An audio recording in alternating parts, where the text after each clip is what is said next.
Everyone, hope you all are doing well.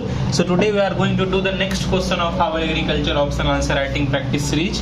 जो हमारी agriculture optional answer writing practice series चल रही है उसके next question को आज हम लोग करने वाले हैं. And today's question is, what is protected cultivation? Protected cultivation क्या है? And what are the prospects and problems of protected cultivation? Prospects and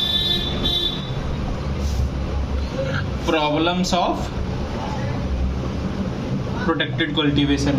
सो आज का क्वेश्चन है कि प्रोटेक्टेड कल्टीवेशन क्या है और उससे क्या प्रोस्पेक्ट्स एडवांटेजेस क्या है प्रोटेक्टेड कल्टीवेशन के और प्रॉब्लम्स क्या है प्रोटेक्टेड कल्टीवेशन के. तो इसको हम लोग को डिस्कस करना है. So and you should always also try to write this types of answers by yourself. वैसे आंसर्स आपको खुद से भी लिखने का प्रयास करना चाहिए, because the more you write the more you improve. जितना अधिक आप ऐसे को आंसर्स को खुद से लिखोगे उतना इंप्रूवमेंट आपको अपने आंसर राइटिंग स्किल्स में दिखेगी. So please try to write it by yourself also. So let's start. So what is protected cultivation? Protected cultivation आखिर होता क्या है? It is the process of growing crops in controlled environment. Process of growing crops in controlled environment.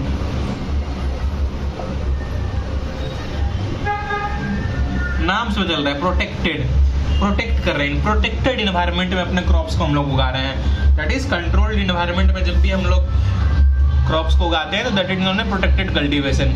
Here we can regulate temperature, humidity, light etcetera. ये जितनी भी चीजें हैं इन सबको क्या कर सकते हैं, रेगुलेट कर सकते हैं as per our needs. This all things can be regulated as per our needs. So this is what protected cultivation is. तो आई होप आप सब समझ गए होंगे प्रोटेक्टेड कल्टीवेशन आखिर होता क्या है. Now let's move to the advantages और prospects of protected cultivation. Protected cultivation के क्या एडवांटेजेस हैं, एडवांटेजेस और यू कैन से प्रोस्पेक्ट्स या बेनिफिट्स क्या है प्रोटेक्टेड कल्टीवेशन की. फर्स्ट ऑफ ऑल प्रोडक्टिविटी बढ़ जाती है. Higher productivity, you will be able to see higher productivity in protected cultivation. Secondly, off season cultivation हम लोग कर सकते हैं.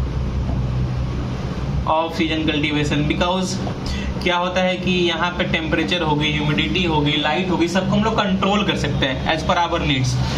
तो किसी सीजन की हमें जरूरत नहीं है कि उस सीजन में वैसे कंडीशंस आएंगे तभी हम उस क्रॉप को लगाएंगे, क्योंकि यहाँ पे all the conditions can be created as per our crops. So off season cultivation can be easily done here.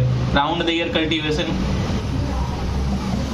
Round the year cultivation again same कि यहाँ पे क्योंकि सारी चीज को आप कंट्रोल कर सकते हैं. तो कोई ऐसा है नहीं कि राइस है तो राइस किस पर्टिकुलर सीजन में उगाओगे, फल है तो उसको पर्टिकुलर सीजन में उगाओगे. If there is some vegetable you need some particular season, you will create that conditions as per its growth all around the year whenever you need.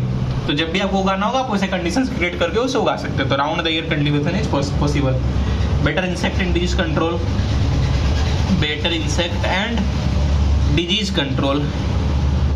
क्या होता है कि यहाँ क्योंकि पहले से प्रोटेक्टेड है, क्या जनरली कवर्ड है. मान के चलो green house is the kind of protected cultivation also. तो मान के चलो ग्रीन हाउस है ये, ग्रीन हाउस के अंदर चारों तरफ से पहले से कवर्ड है, तो कोई नए पेस्ट्स का इन्फेस्टेशन अटैक जो है पॉसिबल नहीं है क्योंकि प्रोटेक्टेड है. नए डिजीज क्योंकि ये प्लांट जो किसी भी नेचुरल एनवायरनमेंट से कॉन्टेक्ट में नहीं है, तो नए डिजीजेज वहाँ आपको नहीं देखने को मिलेंगे, नए इंसेक्ट्स वहाँ पे जल्दी देखने को नहीं मिलेंगे. तो इंसेक्ट और डिजीज कंट्रोल काफी होता है. Reduced use of pesticide and reduced less use of pesticide and weedicide. Pesticide हो गई या वीडिसाइड हो गई, जो वीड को कंट्रोल में कर होता है, पेस्ट की कंट्रोल में होता है, उनकी लेस यूज होती है क्योंकि पहले से यहाँ पे वीड इन्फेस्टेशन कम है, इंसेक्ट इन्फेस्टेशन उतनी है नहीं क्योंकि पहले से प्रोटेक्शन आपने दे रखा है. तो अगर पेस्ट और वीड रहेंगे ही नहीं तो पेस्टिसाइड और वीडिसाइड उतनी यूज होगी नहीं. यहाँ पे efficient use, you will see efficient use of water and fertiliser, efficient use of water and fertiliser की अच्छी यूज आपको देखने को मिलेगी. वाटर की एफिशिएंट यूज देखने को आपको मिलेगी क्योंकि यहाँ पे सब कुछ कंट्रोल है. फर्टिगेशन जो है, फर्टिगेशन दैट इज इरिगेशन में फर्टिलाइजर को हम लोग डाल के अच्छे से यहाँ पे इरिगेट कर सकते हैं. तो these things can be seen here. और एक पॉइंट है that I must let you know, यहाँ पे protection from outer climatic danger,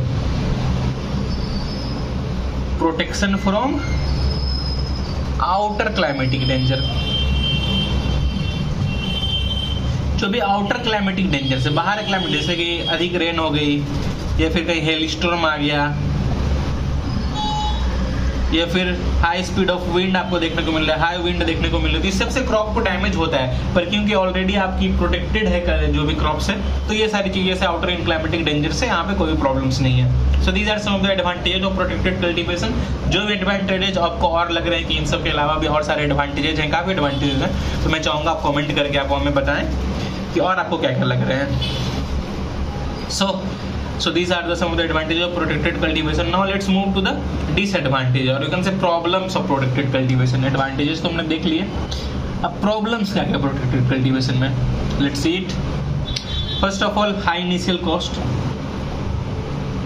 cost काफ़ी ज़्यादा लगता है, खास करके उसको इस्टेब्लिश करने में, क्योंकि आपको देखो रेगुलेट करने के लिए सबसे पहले तो एक अच्छी चैम्बर चाहिए, रेगुलेट करने के लिए एसीज वगैरह चाहिए, ह्यूमिडिटी मेंटेन करने के लिए डिवाइसेस चाहिए, लाइट्स चाहिए, तो काफ़ी ज़्यादा इनिशियल कॉस्ट लग जाता है। Secondly lack of technical knowledge, ताकि देखिए इसमें क्योंकि काफ़ी ज़्यादा साइंटिफिक चीज़ें इन्वॉल्व हो जाती हैं, तो टेक्निकल नॉलेज काफ़ी ज़्यादा होना चाहिए।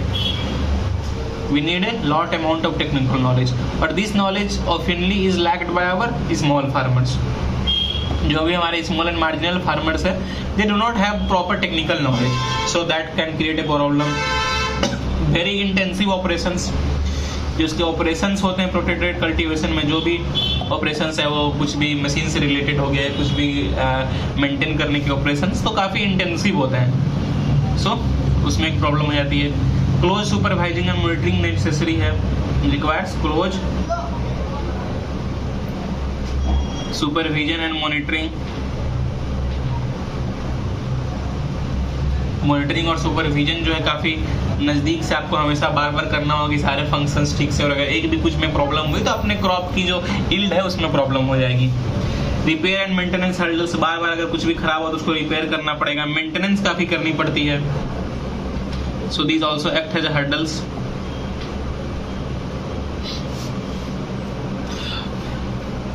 Many times few soil-borne pathogens and pests become difficult to remove. Many a times soil-borne pathogens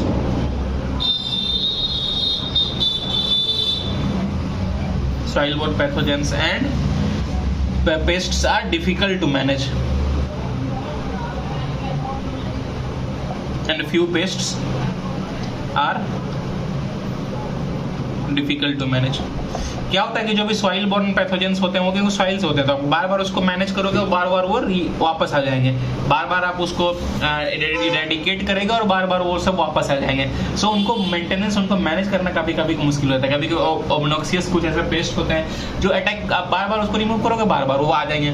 so these are the problems which often face. Toxic gases, ये प्रॉब्लम्स में काफ़ी टाइम प्रोटेक्टेड कल्टीवेशन में देखा जाता है, क्योंकि देखो चारों तरफ से हमारे कमरे जो होते हैं वो बंद होते हैं, जो भी हमारे चैम्बर या ग्रीन हाउस है वो बंद होती है, तो कभी कभी कुछ टॉक्सिक गैसेस जो सॉइल बॉर्न टॉक्सिक गैसेस या कुछ भी जो है उसके अंदर भर जाते हैं, and that affect our yield. So these are the some of the problems related to protected cultivation. और भी जो प्रॉब्लम्स लग रहा है मैं चाहूँगा आपको कमेंट करके बताऊँ। सो आई थिंक यू अंडरस्टैंड क्या प्रोस्पेक्ट्स एडवांटेज हैं, क्या प्रॉब्लम्स हैं प्रोटेक्टेड कल्टीवेशन के। प्रोटेक्टेड कल्टीवेशन क्या है आप वो चीज़ समझ रहे होगे। So that is all for today. Please do like, please do share, please do subscribe. Laptop available नहीं है, so it is a little bit of difficult task to make such videos regularly, but still I am making it, ताकि कुछ भी चीज़ें हम लोग सीख पाएँ और अपने आप को enhance कर पाएँ, अपनी learning को enhance कर पाएँ। So please do like, share and subscribe because it motivates us to make more such videos on regular basis for you. So that is all for today. Have a nice day. Thank you.